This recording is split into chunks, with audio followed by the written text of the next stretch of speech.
Start.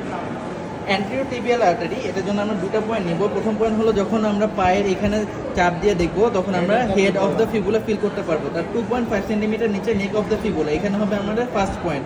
আর second point হবে এই যে মিডিয়াল এবং ল্যাটারাল ম্যালুলাসের মাঝখানে, এটা হলো টু ম্যালুলাসের মাঝখানে সেকেন্ড পয়েন্ট। এখন দুটো পয়েন্ট যোগ করে দিব, অ্যান্টেরিয়র টিবিয়াল আর্টারি শেষ। এটা কার বাঁশ? Anterior tibial artery. এরপরে কি হইব? Dorsal স্পেডিস artery. 10 স্পেডিস 2 মেলাসের মাঝখানে first point. First point to point ম্যালুলাসের মাঝখানে। আর second point first intermetatarsal space proximal, এটা ডিস্টাল। হ্যাঁ, এটা proximal. Proximally first intermetatarsal space. Straight line. এবারে স্ট্রেট লাইনটা এটা যোগ করে দিব। এটার নাম কি? Arteria dorsal pedis. এটা কার কন্টিনিউশন?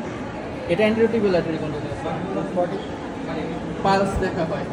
তাহলে তুই কেস করে বললে আমি দেখি। আচ্ছা ঠিক আছে তাহলে